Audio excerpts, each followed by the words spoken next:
Samajwadi party के राष्ट्रीय महासचिव और पूर्व केंद्रीय मंत्री रामजीलाल सुमन ने आलू उत्पादक किसानों की भयावह स्थिति पर चिंता व्यक्त की है। उन्होंने पीडब्ल्यूडी गेस्ट हाउस में वार्ता करते हुए कहा कि बेमौसम बरसात और अति ओलावृष्टि से लगभग 20% किसानों का आलू सड़ गया है।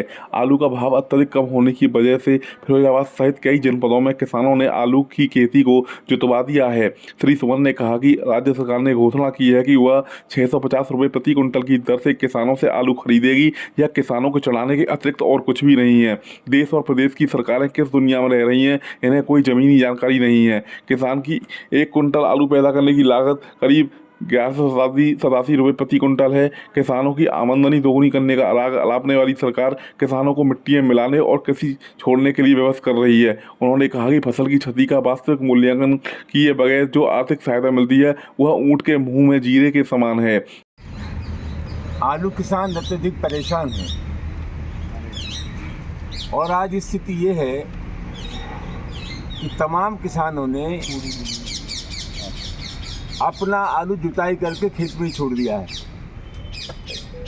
बेमौसम बरसात और अत्यधिक ओलावृष्टि से 15-20% आलू सड़ा भी है। ये बहुत गंभीर मामला है और मुझे लगता है ऐसा है कि भाजपा के जो नेता लोग हैं ये ज़मीन पे नहीं रहते, आसमान पर रहते हैं।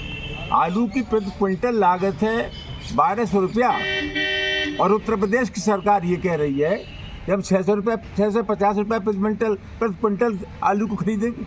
ये कहाँ का न्याय संगत है? 2014 से बराबर ये बीजेपी के लोग, प्रधानमंत्री और मुख्यमंत्री ये दावा करते रहे कि हम किसान की आमदनी को दूना कर रहे हैं। ये किसान की आमदनी को दूना नहीं कर रहे हैं, किसान के जीवन को बर्बाद कर रहे हैं, किसानों को तबाह कर रहे हैं। सबसे महत्वपूर्ण बात है कि कोई किसान नीति नहीं है। 2014 में जब नरेंद्र मोदी पीएम पद का चेहरा थे भाजपा के, तो 2013 की जनसभा में आगरा में उन्होंने कहा था कि आलू, आगरा के पास पड़ोस में आलू बहुत पैदा होता है, यहाँ तो आलू प्रसंस्करण की यूनिट होनी चाहिए। उसमें कोई काम नहीं हुआ। सबसे बड़ा सवाल क्या है? उत्पादन लागत बढ़ रही है और किसान को भाव मिल नहीं रहा है। सबसे महत्वपूर्ण बात यह है कि आलू उत्पादन में चीन नंबर 1 है, रूस नंबर 2 है, हम नंबर 3 पे हैं। चीन क्या आलू नीति है? चीन जानता है कि हमारे देश के कितने रकबे में आलू पैदा हुआ, कितना आलू पैदा होगा। तो सबसे पहले आलू प्रसंस्करण के लिए आलू चला गया, फिर वो आलू का निर्यात करते हैं। इसके बाद कितनी खपत हमारे देश में आलू की, इसकी जानकारी उन्हें रहती है। और सबसे महत्वपूर्ण बात यह है कि जो सड़ा गला और कटा आलू है उससे वोदका शराब बनाते हैं। भाई साहब, हमारे यहाँ तो जो सबसे अच्छा आलू है वो सड़कों पर फिरता है।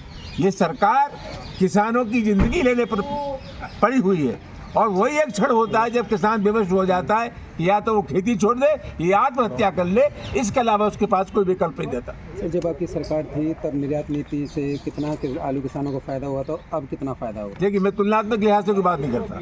मैं ये मान के चलता हूँ कि हमने कुछ काम ज़्यादा ठीक नहीं किए होंगे।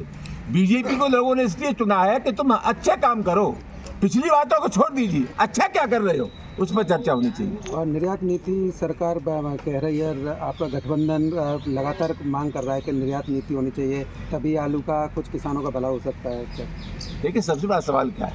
किसान आंदोलन हुआ, उसमें सबसे बड़ा सवाल था, बुनियादी सवाल था, किसान का न्यूनतम समर्थन मूल्य तय करने के बाद ये गारंटी कर दो, कानून बना दो, कितना पैसा देना ही पड़ेगा। क्यों नहीं बना रहे कानून? क्यों भाग रहे हैं? क्यों आलू की कोई नीति नहीं बनाते?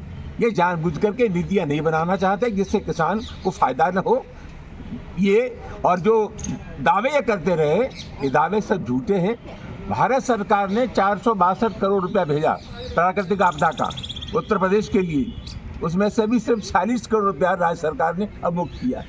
भारत सरकार के भेजे हुए पैसे का भी सही इस्तेमाल सरकार नहीं कर रही। और सर, एक बात सामने आ रही है कि इस समय पर आलू के मूल्य लगातार गिर रहे हैं, लेकिन सरकार जो है सब्सिडी कभी कोल्ड मालिकों को कर देती है, कभी व्यापारियों को कर देती है। लेकिन सबसे ज़्यादा जो परेशान है किसान, वो मंडी पे ज़्यादा परेशान है, क्योंकि कभी कभी मंडी में किसान लेके पहुंचता है तो इतने का रेट नहीं है, इतने का मंडी टैक्स लगता है। आपका सवाल बिल्कुल अपनी जगह जायज़ है और मैं जानना ये चाहता हूँ कि किसान को जो सहायता मिलती है वो सहायता किसको मिलती है? बिचौलियों को मिलती है ना। ये सहायता सीधी किसान को क्यों नहीं देती? यही सवाल है असल।